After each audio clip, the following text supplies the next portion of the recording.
able to communicate the things of God and to talk about the Lord and to pray and pray for people. It's been really wonderful. And I feel sorry for my dad. You know, he left the Lord.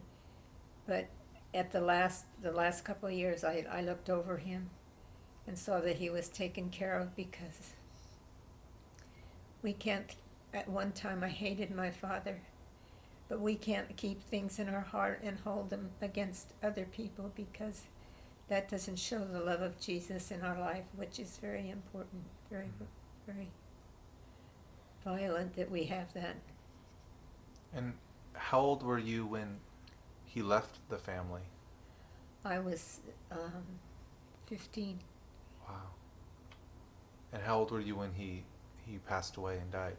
He was 92, and my mother was 96, and he left me all that he had, and it paid off my sister's house. How old were you when he died? When he died. I don't remember how old I was. Well, it was 16 years ago. Well, he was. Because I got my car. I found my car Right. on the way to his memorial service. Right. And yeah, right. I just what he said. So you were 65 when he died. Yes, and Wow. and he had left me financially, and showed care for me. And he was always sorry that he left my mother. Always sorry. But that's why people should marry only whom they will in the Lord, because he didn't agree with her, but my mother was a very pretty woman. And my grandmother told, because she was in such a bad situation financially, she told my mother that she should marry him. And that's not the way it's done. Right. I think that's a good little piece of wisdom there. It's true. And if we could make that a tradition, marrying people according to God's will and his heart, that'd be great. And speaking of traditions, what traditions have been passed on or down from your family, if any? From your parents, grandparents? Has anything come down the pipeline for the rest of the generations? If I have a tradition from myself, it has been to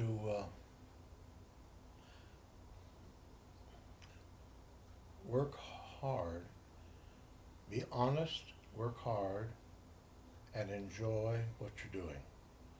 Enjoy the journey, because that's all you've got. And when you translate that into every day and into your job, it makes life a lot easier. And it's been awesome too, in that we love to give, and when we could give, and the Lord blessed us beyond compare. Like my business, 30 years, some of the highest jobs in town, when I was just a dumb little housewife. You know, he blessed me and gave me a gift. Now, outside of Jesus, who was or who has been one of the most important people, or maybe influential people in your life? And can you tell me a little bit about them? Mimo? My Aunt Esther, when I was a little tiny girl, she was the youngest of Grandma's children. And she used to sit me on the floor.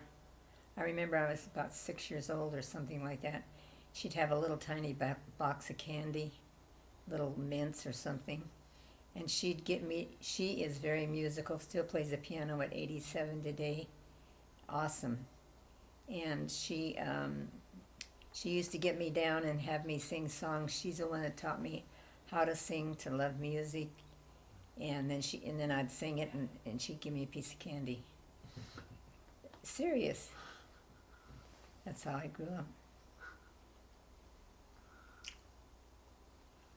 Actually, I grew up all around spiritual things, and I'm really thankful that even though I walked away from the Lord for about 5 or 6 years, but when I came back, there was no turning back, no looking back, no desiring. I was a single mom. I didn't date anybody that wasn't a Christian. And I'm just thankful. I wouldn't take nothing for... I mean, I've watched people go through very, very difficult places, and I'm watching them now and still ministering to them because they call and they're hurting. And if you've been through some pain yourself, then you yourself know what it feels like and can have love for that person and reach out to them in a way that you wouldn't even know how, only through the Holy Spirit. How about you, Papa? Somebody in your life that's been really important or influential? I think my stepfather was the most influential person in my life until I graduated from high school. I used to work with him in a creamery. I watched him, saw him through everything, and he was just a wonderful, wonderful person. And then I was offered a job as a laborer building houses, and by Byron Whittorf. And that man was a very intelligent person, a craftsman, a real craftsman. And I learned the business of building and the way of working, of disciplining yourself and forcing yourself to do more than you think you can. And I just so thoroughly enjoyed it. So thoroughly enjoyed it. He was a natural. Look at all the boys that are following after him. Very good. It's awesome. 2 questions that correlate in some ways. What has been the happiest moment in your life? Happiness kind of comes and goes, right? Joy remains. So what has been the happiest, if you can pinpoint one, what has been one of the most happiest moments in your life? Papa? I think absolutely the happiest moment in my life is when I accepted Jesus Christ as Lord and Savior. It was extremely difficult for me to comprehend the grace of God, and that it could happen, that it was feasible and possible. And I went to church and I asked people, told them I wanted to be saved, and so I'd go to church and I'd listen. I'd go to the altar every time and I'd pray, and I was asking God, please save me. Save me, Lord, please save me. And I was looking for something, an experience, a feeling of something. And finally, one night in Oakland, we lived in Red Bluff, in Oakland. In the evening, I went to the altar and I was praying, and a preacher came to me and asked me if I was saved. I said, well, I want to be. And he said, well, have you repented? And I said, yes, I've repented of my sin. And do you believe that Jesus Christ is the Son of God? I said, oh yeah, that's a given. And that he died to save you from your sin? Oh yes, I do that.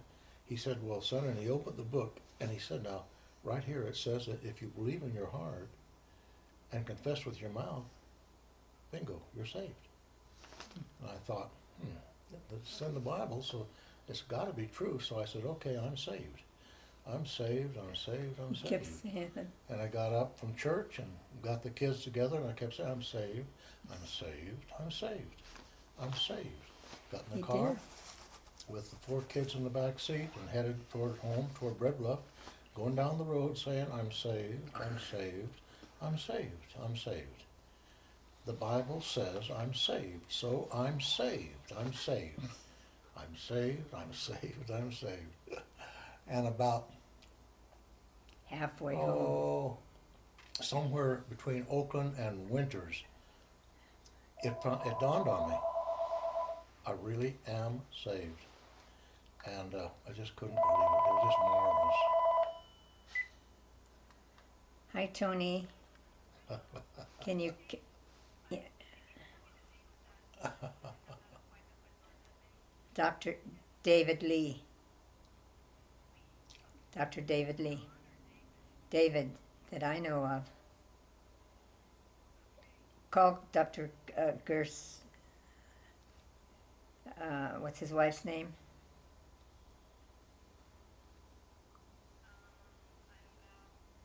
Can David Lee.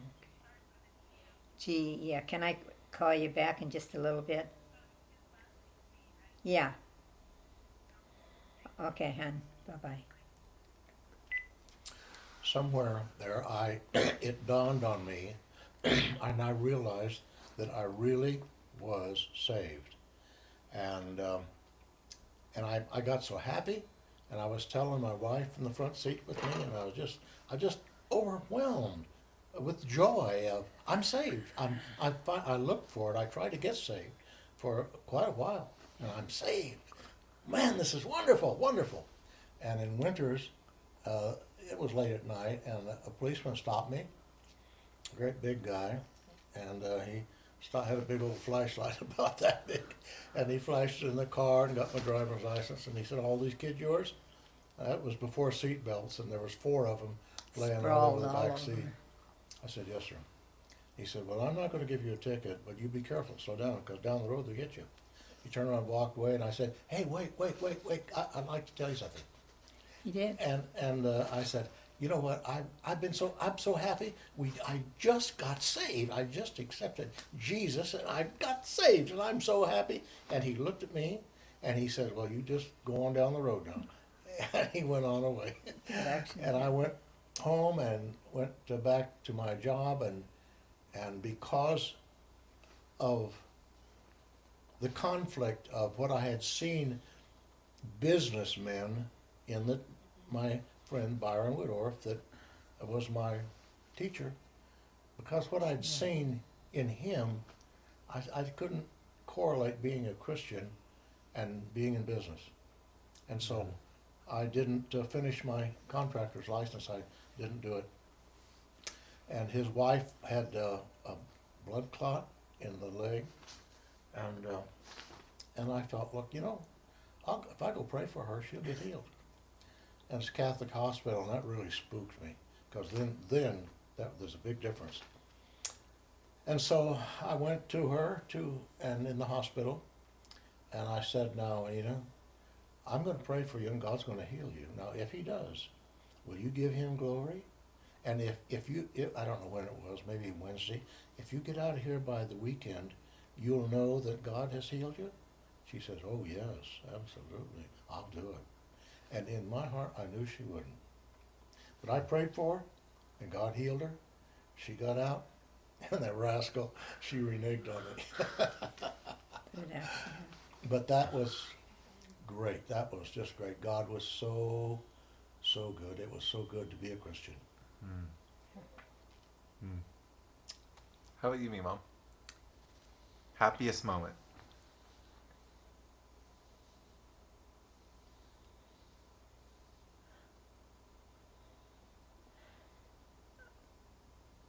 Well, there was so many. Yeah. One of them. Just one of them. I think the main one was I was going to move from Los Angeles to. My mother wanted me to move to Redding because she said she'd help me with my children because they were going to move to Redding. Is it okay to tell this? Mm-hmm. And anyway, I was supposed to move and work for the telephone company because I had been working medical, and I didn't want to work medical anymore because it was too depressing with all the other things that I had gone through in my life. And anyway, I moved over there and moved in a little house. I didn't even have a car. I lived in the country, and somebody loaned me a car. That other couple, right? Mm-hmm. And then finally, Papa loaned me a car. I got a job at Mercy Hospital, And I had to work because I had to feed my children. I had not one nickel of support any of the time. And so anyway, I would see him walk in and out with his wife, who had leukemia at the time. She was 21 years old, 2 little kids. And I would take care of his medical insurance. And I didn't really know him. But one day, Katie, is this too long a story? No, it's fine. One day, Katie and he came into the office, and I usually work just the insurance counter. And somebody asked me to work admitting this one day for them. And he came in and he sat like this, yeah. Papa? Yeah, he kind of didn't want to talk, and Katie plops down in a chair. Did you hear this story? Uh-uh. Good. Anyway, she plops down in a chair, and she had 2 little barrettes, and she's the one that sat in the person's seat that's supposed to answer the questions, okay? Still Katie, right? And she just plopped down in the chair, and she says, "My mother died," just like that. And I said, "I know it, sweetheart, but Jesus will give you another nice mommy someday." And I went on to ask him questions because I was admitting her for surgery for a thyroglossal cyst in her throat. And anyway, It's one of the happiest moments in your life? it was because I knew somehow down deep. I don't know, it's hard to explain these kind of things, because I hadn't dated him or anything, And then one day he called up and asked what the blonde's name in the office was. And then he called me up, and I was so nervous I thought I'd die. My feet were nervous, everything was nervous. I just squiggled. Anyway, he did come up, and this is one of the cutest things I think that ever happened. I know I'm not supposed to tell all this, but I have a son named Fred by my marriage, and anyway, I had bought him a little shirt with fish How in old was he? 6, 5. Anyway, I had bought him a little shirt and a cute little pair of pants to wear to church, and they had little fish all over him. The shirt. He says, I'm not wearing that to church." I mean, he just plain told me.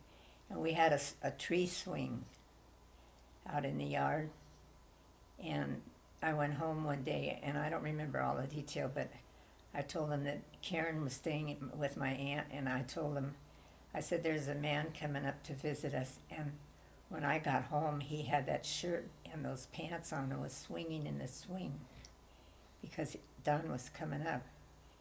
And I never really realized the impact, the pain that people go through. You don't till you go there somehow. And I realized, and he's always had a special love for Papa. In fact, all of our children, they have really cohabitated in a wonderful way.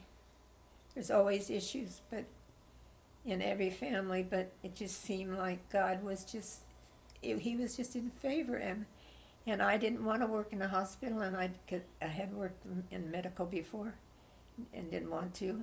And that's where he led me. And then my whole life turned around. Totally. Now, this is the flip side. I'm going to move these papers because they're making weird noises. But, and I'm looking for as honest as you can be, because again, generations will see this. Oh, yeah. What's one of the saddest moments of your guys' life as individuals?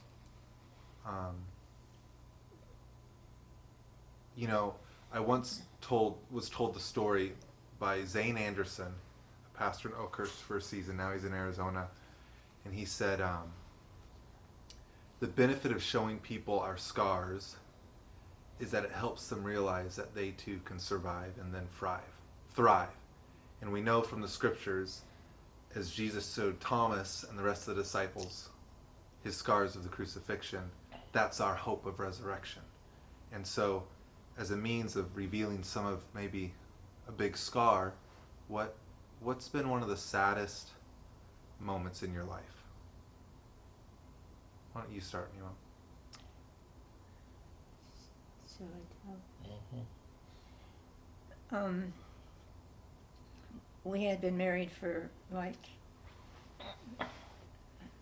I think 39, let's see. Yeah, about 39 years. And what caused it, what happened, I don't know. I really don't know. But mm, whether it was from a split family, I don't know that. I'll probably never know. I don't know unless Dad knows. And I tried to keep the marriage together by moving where he decided he wanted to live, and I can understand he wanted to live around the children, and our kids had all grown up, and it was just hard because once your kids grow up and you're so used to doing things with them and for them, and your whole life surrounds your kids, or I felt like they did me. And I loved all my children, and regardless of, I mean, it's not because of your birth children, it's because of the love of God that He puts in your heart, that only He can put in your heart toward any individual, because He is love. And anyway, after the second year, I just thought maybe I was just, I'm going to be honest, used just to raise the children, and that I wasn't of any use anymore. And the last year, when I moved back to California from where they were, and my husband stayed, and I never heard from him for a year. But I had a friend, the first encounter with cancer I've ever had. Her name was Joyce, and the Lord let me stand beside her when she was walking through the cancer, and she went through some very deep waters. And she said to me one day, she said, I hope when I leave this life that you'll marry my husband because he's a good man. And I knew in my heart, I even went to an attorney to get a divorce. He said, does your husband support you? I said, yeah. He said, what do you want a divorce for? I said, I don't. And I really didn't want it, but I didn't really know it was happening. But there was a girl that came into my life. Do you know Tony? She came into my life, and God used her to love me in a way and do things for me, and that was just her that called and care for me. And now she's not well, and now I feel like I can reach out and touch her in that way, same way that she touched me, with genuine love. She never had a Christian mother or Christian fellowship, but she got saved in college under Donnie Moore. And she's an honestly deep, wonderful Christian. And she helped hold me up during those times. And and then one day, just out of the blue, I was going to move to Oregon so that I could go to work for a designer up there. And when I did, I had called the movers and everything. And my car was in the garage getting fixed. And the telephone rang, and I thought it was them calling me about my car. And it was Dad. He left a message on the phone and said he'd be by to take me on a trip. And I was tripped out over that one, I'll tell you for sure. You hadn't heard from him in about a year, is your I memory? hadn't talked to him for about a year. I tried, called him.